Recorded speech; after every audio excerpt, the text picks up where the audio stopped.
저는 그래서 지금 제가 공부한 바에 의하면 기관이 들어오지 않으면, 그리고 지금 기관이 처음 들어온 이 시대에 버블은 아닌 거죠. 또 근거가 뭐냐면 그거죠. 블랙락 이제 시작했는데 이제 막 ETF 사는 사람들한테 이제 팔고 버블을 꺼트리고 손해로 나가라고 하면 그게 말이 될까요? 최소한 어느 정도 수익을 줘야 되잖아요. 그래서 제가 2억을 확정이라고 하는 이유가 뭐냐면 그래도 최소한 지금 산 사람들한테 해서 어쨌든 수익은 주고 마무리를 해야 되기 때문에 저는 2억은 충분히 갈 수 있다고 생각하는 거죠.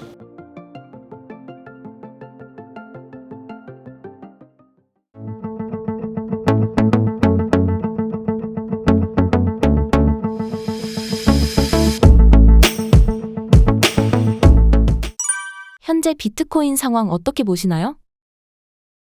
사실은 변동성이 사실은 좀 힘들어하는 그런 구간이에요. 사실은 보통 저희가 얘기하는 것처럼 주식에도 마찬가지지만 개미떨기라고 하잖아요. 개미를 털어내려면 두 가지 방법이 있어요. 횡보를 계속 길게 시켜서 시간으로 죽이거나 가격을 떨어뜨려서 가격으로 죽이거나. 근데 지금 보면은 두 개를 다 하는 거나 마찬가지거든요. 그러니까 너무 힘든 거죠. 그리고 요즘 세상은 옛날보다 조금 더 빠르게 움직이기 때문에 시간 조정을 조금만 줘도 개미줄이 떨어져 나갈 수밖에 없는.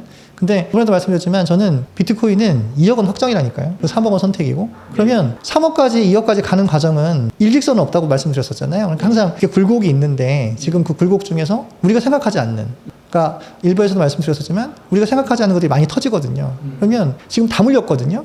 근데 지금 이 상황에서는 사실은 멘탈이 강한 사람들은 떨어질 때마다 추매를 하는 거고, 멘탈이 약한 사람들은 가만히라도 있어야 되는 거죠. 팔면 안 되는 거죠. 왜냐면 어쨌든 가는 거거든요. 그러니까 올해 말이건 내년 초건 어쨌든 기다리면 BT가 2억이 가면 알트는 무조건 다 회복이거든요. 그리고 기사에도 제가 본 것 같은데 그 쉽게 해서 비트코인 그 거래량 있잖아요. 한국이 1등이래요. 한국이 정말 알트코인 거래를 제일 많이 하잖아요. 그럼 어쨌든 우리 개미들이 더 많이 들어오게 되면 결국은 괜찮을 것 같아서 저는 사실은 지금은 팔 때는 아니고, 이 변동성이 당연히 있긴 하겠지만 5월 달부터는 조금 좋아지지 않을까? 그렇게 생각이 드는데 오늘 조금 좋아진 거 보니까 사실은 오늘 아침에 운동하기 전에 화가 많이 난 게 또 이스라엘도 미사일을 쏘가지고 아니 좀 괜찮았거든요. 그래서 저는 이제 비트코인 시세를 아침에 한 번 정도 보고 저녁에 한 번만 보거든요. 그리고 일부러 계좌는 안 봐요. 상처받아서. 저도 상처받아서 잘 안 보는데 딱 봤는데 그래도 회복을 좀 했더라고요. 그래서 이 정도면 바닥을 찍은 거구나 좀 생각을 해서, 그래서 지인들한테도 뭐라고 얘기를 했냐면 어제 힘든 분들이 저한테 전화를 해서 물어봐요. 형님 이거 어떻게 될까요? 그럼 내가 그 잘하는 그 지인하고도 상의를 해봤는데 앞으로 많이 빠져봤자 10%에서 20%만 더 빠지면 거의 바닥인 것 같다. 그러니까 지금 앞으로 빠져봤자 얼마 안 빠질 거니까 사실은 좋은 코인들은 조금씩 담아도 될 것 같다. 그래서 나도 사실은 조금 샀다. 그래서 또 떨어지면 조금 더 살 거다. 그 얘기를 하고 아침에 딱 일어났는데 좀 올라서 기분이 되게 좋았어요. 근데 또 똑같은 느낌? 운동하고 나왔는데 1시간 만에 또 떨어졌어. 미사일 써가지고. 근데 또 지금 또 방송하기 오기 전에 사실 방송을 해야 되니까 본 거거든요. 원래 핸드폰 잘 안 보는데 좀 회복을 하긴 했는데, 변동성이 극심한 구간에서 사실은 아무것도 안 하는 게 제일 좋고, 하락할 때마다 내가 가장 괜찮다고 판단되는 코인들은 조금씩 사는 건 괜찮은 것 같아요. 그래서 사실은 변동성을 사실은 좀 즐길 수 있어야 되는데 그 말씀드린 멘탈과 타이밍 중에서 일단 멘탈이 더 중요하지 않나 싶어요. 비트코인 상승장 끝났다라고 하는 의견은 어떻게 생각하시나요? 저는 그렇게 생각 안 하고요. 아까 말씀드린 대로 2억은 무조건 확정이고 3억은 어디까지 가느냐가 문제이니까, 우리가 이제 통계를 보면 우리가 이제 반감기가 오잖아요. 그러면 전고가 딱 한번 방금 전고점을 뚫거든요. 뚫고 떨어져요. 그럼 다시 그 전고점을 뚫으러 갈 거 아니에요. 평균이 2달 정도 걸려요. 그럼 우리가 저희가 이제 3월 달에 원래 전고를 뚫었잖아요. 그러면 5월 달에는 다시 그 전고를 회복하러 가야 돼요. 저번 2번 반감이 다 그랬어요. 그러니까 사실은 우리는 5월 달에 희망이 있는 거거든요. 그리고 아서에이지가 뭐라고 했냐면, 야, 4월 16일부터 4월 30일까지 힘들거든, 세금 때문에. 근데 5월 달부터 좋아질 거야. 물론 아서에이지가 다 맞추는 건 아니지만 저도 생각이 뭐냐면 급격한 반등은 아니더라도 4월보다는 5월이 좀 낫지 않을까. 그래서 알트 같은 경우는 아까도 반등 줄 때 보면 비트보다 훨씬 더 많이 반등을 주거든요. 그러니까 떨어질 때도 많이 떨어지지만 오를 때도 많이 오르니까 우리가 선택한 거잖아요. 변동성을. 알트를 선택한 사람들은 변동성을 선택한 거니까 사실은 그걸 참을 수 있는 멘탈이 있어야 된다고 생각합니다. 비트코인 2억이 확정되었다고 생각하시는 근거는 무엇일까요? 왜냐하면 아까 말씀하신 것처럼 ETF가 시작이 됐고 또 반감기가 또 시작이 됐고, 이제 사람들은 기관이 다 들어왔다고 생각하지만 아직 기관의 90%는 안 들어왔어요. 왜냐하면 연기금, 소방기금, 큰 기금들은 아직 안 들어왔거든요. 그리고 모든 기금은 ETF를 통해서 들어오는데 보통은 우리가 이제 이렇게 생각하시면 됩니다. 회사에서 재무제표에서 저희 비트코인 사고 싶어요. 바로 살 수 있는 게 아니에요. 왜냐면 그 회사에서 결제를 떨어진 데까지 보통 3개월에서 6개월 정도 걸리거든요. 저희가 1월 달에 됐죠. 아직 멀었거든요. 그리고 미국은 회계 연도가 9월에 끝나요. 그러면 이제 한 분기 이제 한 해가 끝나고 10월 달부터 새로운 이제 회계가 시작이거든요. 그럼 그때부터 또 비트를 살 수도 있거든요. 그러니까 모든 걸 고려할 때. 그리고 이번에 가장 중요한 게 뭐냐면 미국 대선. 미국 대선이 있는 해는 주식은 무조건 우상향이죠. 한 번도 떨어진 적이 없죠. 그러면 코인도 우상향이겠죠. 그럼 사람들이 저 어떡해요? 그리고 알트 50% 떨어졌어요. 그럼 최소한 무조건 나의 본전 땄던 거 있죠. 그 정도는 회복하겠죠. 그래서 비트는 무조건 우상향이고 홍콩 ETF에 대해서 잠깐 설명을 좀 드리면 자 사람들이 이렇게 얘기를 하죠. 에릭 발천호수가 야 그거 있잖아. 응? 5억 달러밖에 안 들어올 거야. 그래도 어떤 사람은 아니야.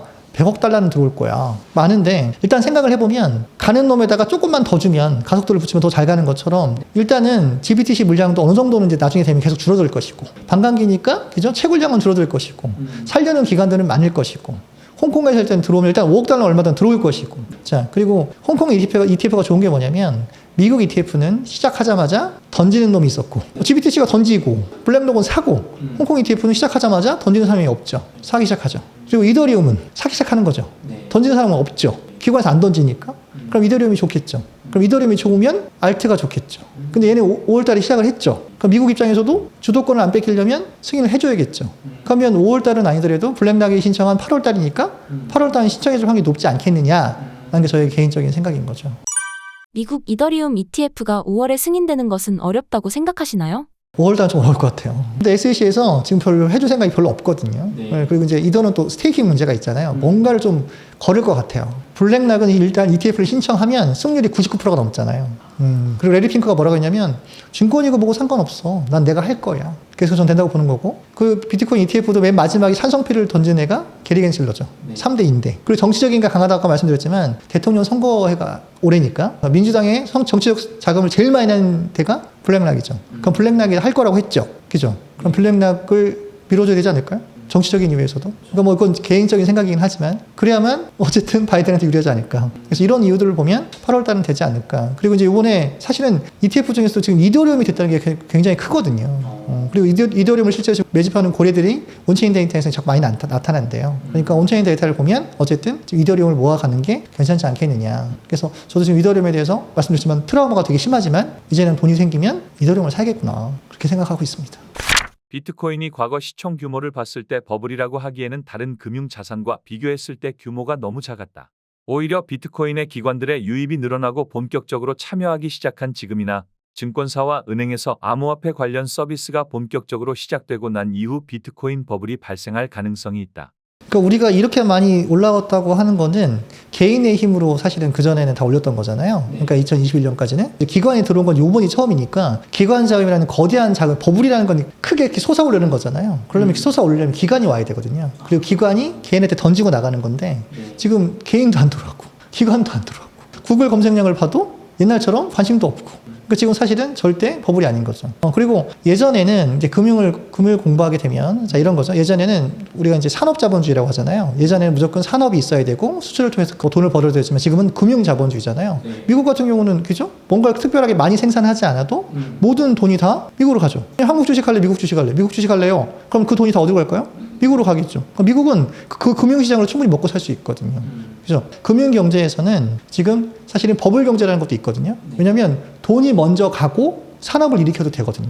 그러니까 꼭 먼저 돈을 푸는 게 나쁜 것만은 아닌 거거든요. 저는 그래서 지금 제가 공부한 바에 의하면 기관이 들어오지 않으면 그리고 지금 기관이 처음 들어온 이 시대에 버블은 아닌 거죠. 그리고 블랙락이 지금 이제 시작했는데 또 근거가 뭐냐면 그거죠. 블랙락 이제 시작했는데 이제 막 ETF 사는 사람들한테 이제 팔고 버블을 꺼트리고 손해로 나가라고 하면 그게 많이 될까요? 최소한 어느 정도 수익을 줘야 되잖아요. 그래서 제가 2억을 확정이라고 한 이유가 뭐냐면 그래도 최소한 지금 산 사람들한테 해서 어쨌든 수익은 주고 마무리를 해야 되기 때문에 저는 2억은 충분히 갈 수 있다고 생각하는 거죠.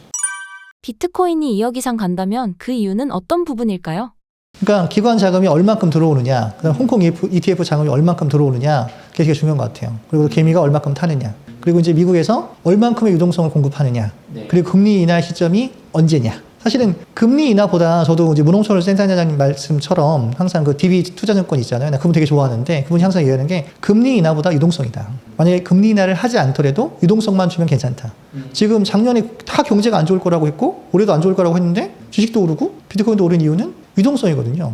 금리는 고금리지만 미국 정부에서 계속 유동성을 줬잖아요. 마찬가지죠. 지금도 사실은 금리를 안 내린다고 해도 정부에서 유동성을 주면 주식이나 다 올라갈 거거든요. 전쟁이 있으면 이제 없어지기 시작하면은. 그래서 저는 어떻게 생각하냐면 일단은 버블도 그렇고 경제도 그렇고 유동성이 제일 중요하기 때문에 제가 볼 때는 유동성이 얼마큼이냐. 금리 인하와 언제 만나느냐. 그리고 대통령이 누가 되느냐. 트럼프 형님이 되면 잘 갈 수도 있는 거고, 바이든이 되면 좀 가다가 이제 어느 정도 좀 이렇게 돈을 걷어들이는 정책으로 할 수도 있는 거고. 그래서 어쨌든 올해는 무조건 좋고 내년에 또 대통령이 누가 되냐에 따라서 또 좀 뭔가 좀 조절을 해야겠죠. 미국 대통령이 누가 되느냐에 따라 차이가 있을까요? 시나리오가 좀 차이가 있죠. 바이든 같은 경우는 이제 재선이 되는 거잖아요. 그럼 이제 어쨌든 재선 대통령은 이제 다음에 기가 없잖아요. 그러면 어떻게 할 거냐면 이제 안정적으로 정권을 이끌어야겠죠. 물가도 잡아야겠고. 그리고 민주당이 하고 싶은 게 뭐냐면 부자 증세, 그 다음에 법인세 인상. 다음은 어떻게 될까요? 유동성을 걷어들이는 정책이죠. 그럼 유동성이 걷어들면 주식이나 비트코인이 좀 안 좋겠죠. 그럼 그때는 겨울로 접어드는 거죠. 그럼 우리는 투자를 쉬어야죠. 근데 우리가 알고 있는 트럼프는 어쨌든 상업용 부동산 부자잖아요. 그럼 자기를 찍어든 유권자들한테 뭔가를 보여줘야겠죠. 그러면 야, 내가 유동성 줘서 부동산도 좀 살려주고 경제 좀 좋게 해줄게. 그럼 돈을 또 풀 수도 있겠죠. 금리도 인하시켜주고 돈을 좀 풀어주겠죠. 왜냐하면 1년차 처음부터 다시 재선 대통령이긴 하지만 이제 다시 된 거잖아요. 그러면 버블이 더 커질 수가 있겠죠. 그때는. 그래서 저희 입장에서는 잘만 나올 수 있다면 트럼프 형님이 돼서 좀 유동성 주시고 저희는 잘 빠져나오면 제일 좋긴 하겠는데 누가 되던 간에 어쨌든 상황에 맞춰서 하면 되긴 되는데 올해가 좋다고 판단하는 이유는 선거가 있는 해는 반드시 유동성이 있었다. 그리고 절대로 미국 주식이 떨어지지 않았다. 그러니까 지금 물린 분들한테 희망을 주자면 내가 지금 계좌에 본 금액보다 반드시 연말에는 더 큰 금액이 찍혀 있지 않을까라는 희망 회로를 돌려보는 거죠. 저도 그래서 물리고 그냥 가는 겁니다. 손절 안 했어요.